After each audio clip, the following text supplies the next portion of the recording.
అందరికీ నమస్తే, welcome to Q news. నేను రాజు. తెలంగాణలో స్థానిక సంస్థల ఎన్నికల నగారా మోగింది. రాష్ట్ర ఎన్నికల సంఘం సర్పంచ్, వార్డు సభ్యుల ఎన్నిక కోసం షెడ్యూల్డ్ ప్రకటించింది.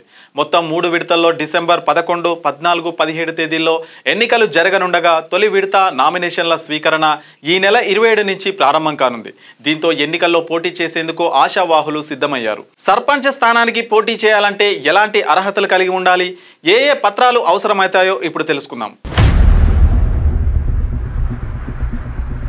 గ్రామ పంచాయతీ స్థానానికి పోటీ చేయాలనుకునే సదరు వ్యక్తి గ్రామ పంచాయతీలో స్థానికుడై ఉండాలి.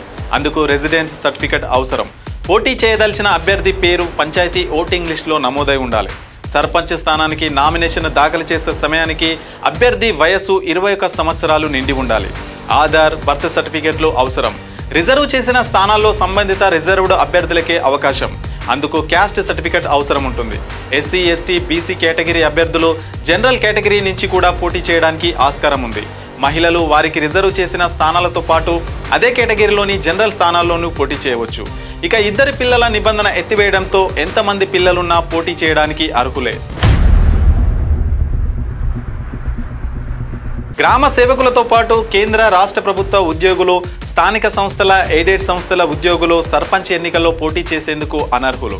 గ్రామ పంచాయతీకి వ్యక్తిగతంగా బకాయి పడిన వారు, బకాయిల చెల్లింపులకు నోటీసులు ఇచ్చినా చెల్లించని వారు పోటీకి అనర్హులు.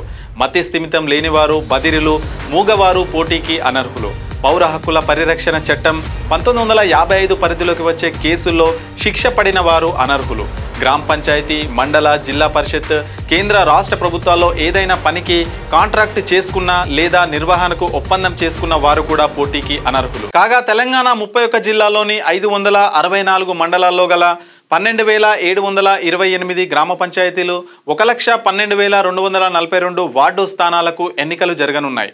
ఈ ఎన్నికల్లో మొత్తం 1,66,55,186 మంది ఓటర్లు తమ ఓటు హక్కును వినియోగించుకోనున్నారు. బ్యాలెట్ పద్ధతిలో జరిగే ఈ ఎన్నికల్లో నోటా కూడా ఉంటుంది. ఎన్నికల షెడ్యూల్ విడుదల కావడంతో రాష్ట్రంలో ఎన్నికల ప్రవర్తన నియమావళి అమల్లోకి వచ్చింది. అభ్యర్థులందరూ కోడ్ను ఖచ్చితంగా పాటించాల్సి ఉంటుంది. మీ వ్యాపారం అభివృద్ధి కావాలని కోరుకుంటున్నారా? అయితే వెంటనే క్యూ న్యూస్ని సంప్రదించండి. Schools, colleges, banks, shops, office promotions, land promotions, political promotions, restaurant promotions, hospital promotions, పుట్టినరోజు వేడుకలు, శుభకార్యాలు, వ్యాపారాలు ఏవైనా, సందర్భం ఏదైనా ఇప్పుడే క్యూ న్యూస్ ద్వారా తెలియజేయండి. మీ వ్యాపారాన్ని అభివృద్ధి చేసుకోండి.